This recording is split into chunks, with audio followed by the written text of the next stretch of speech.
Across the street, TJ said he fled back behind his own house.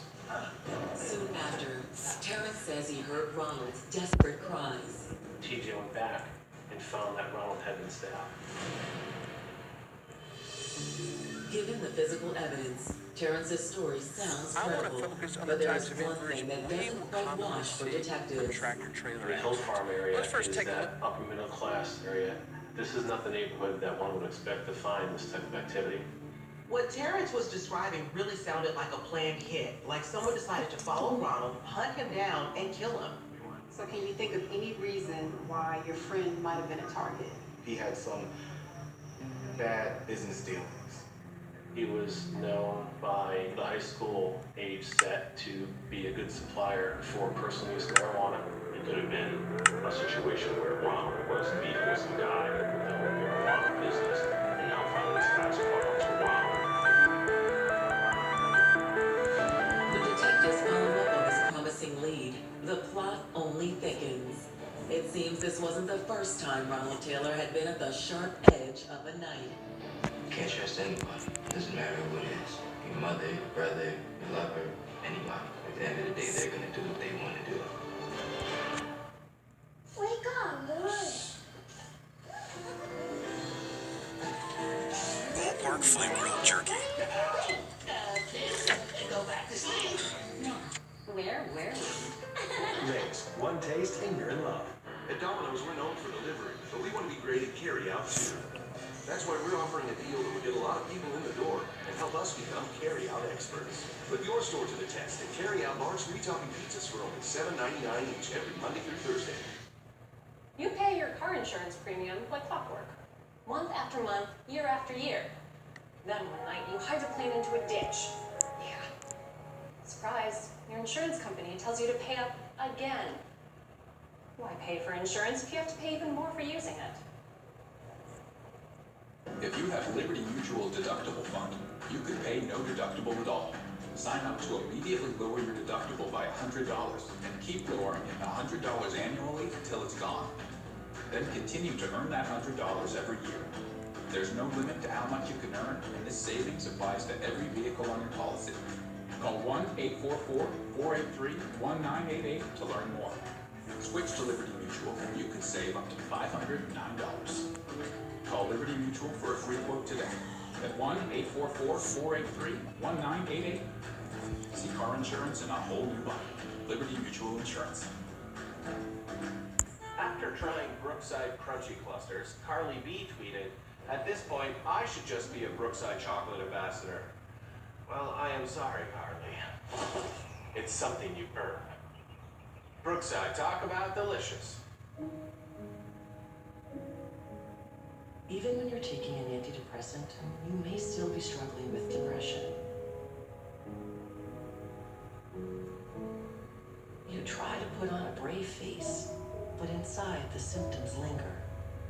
In fact, 2 out of 3 people taking an antidepressant may still experience unresolved symptoms. When added to your current antidepressant, Rexulti, brexpiprazole, has been shown to reduce symptoms of depression. It may help you feel better without giving up the progress you may have made with your current antidepressant. Rexulti is not for everyone. Call your doctor about unusual changes in behavior, worsening depression, or thoughts of suicide. Antidepressants can increase use in those 24 and younger. Elderly dementia patients taking Rexulti have an increased risk of death or stroke. Call your doctor if you have high fever, stiff muscles, and confusion to address a possible life-threatening condition, or if you have uncontrollable muscle movements, as these may be permanent. High blood sugar was reported with Rexulti, and in extreme cases can coma or death. Other risks are increased cholesterol, weight gain, decreased white blood cells, which can be serious, dizziness on standing, seizures, trouble swallowing, and impaired judgment or motor skills. Don't give up on the progress you may have made with your current antidepressant. Talk to your doctor about adding Rexulti and feel better about facing your world. You may call your first 30 days later. Visit Rexulti.com for details. On the next 15 reunion.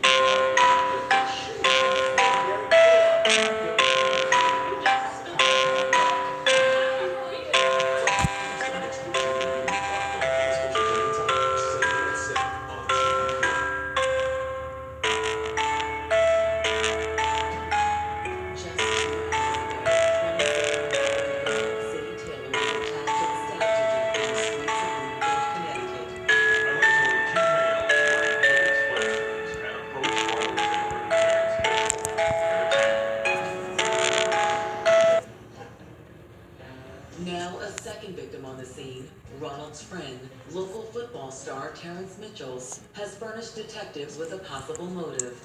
Taylor was known to be in the drug trade. He's a dealer.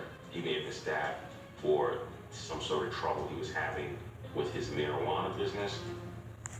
To try and identify if this attack could be drug-related, police combed the surrounding neighborhood in search of eyewitnesses. So it's our understanding you might have seen or heard something this evening? We were just in the living room. We thought we heard some moaning or terrible moaning. something, yeah. They look outside and they see one individual is on the ground, another individual standing over him. One reported seeing two males. The second resident of the same home said that she looked outside and saw two, possibly three people running. TJ said he fled back behind his own house, at which point Ronald fell to the ground and was being both punched and stabbed by the attackers. Were you able to tell what they were wearing? No, It's too dark. they didn't know the color of the people. They didn't have a good description of them. But if the eyewitness statements are a disappointing setback, maybe there's another way to find Ronald's killer. A canine was called in to track the two parties involved in this assault.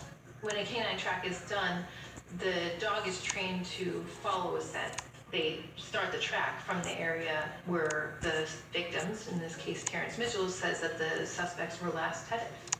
As the canine officer works the scene, he soon realizes there's a problem. It was unknown perpetrators. There's no way to identify to that dog that they're following the right track because there's no scent that they're going off of. Ideally, it's the suspect's track, but sometimes they may end up following someone else who's been standing that dog.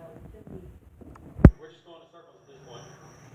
A dog might have led investigators to the persons responsible or a vehicle nearby. However, no person or vehicle was discovered by the dog in the area. That track proved inconclusive. With the canine officer unable to sniff out any new leads, detectives perform a routine background check on Ronald Taylor and make a jaw-dropping discovery. Wasn't the first time he got stabbed. He was stabbed once before. Roughly 18 months prior to this particular incident, in the summer of 2012, it turned out Ronald had been stabbed in his own home. Taylor, according to the police report, he was grinding marijuana, and a 16-year-old boy, allegedly, was kind of behind him, and the boy, for some reason, stabbed him in the side. He was transported to the hospital by family members. He recovered from that and then reported the incident to the police department. An arrest was made. The juvenile was taken into custody for the stabbing of Ronald Taylor. They transferred this boy's case to juvenile court, and that's closed. So there's no way to get information about disposition of that case, unfortunately. Detectives wonder, could the same teen have returned to finish off the job? To find out, they decide to have a chat with a young man, Marcus Jackson. Marcus, got an incident report here from 2012. Looks like you had a run-in with Ronald Taylor, a stabbing incident. Have you seen Ronald Taylor since that evening? No, sir. They told me to stay away from him. That's what I did. So they looked at Marcus, but his alibi checked out. So once again, they are back at square one. But this day's not over just yet, and what investigators are about to learn will blow this case wide open and rain down secrets, cold accusations, and just maybe a motive for murder. What the question?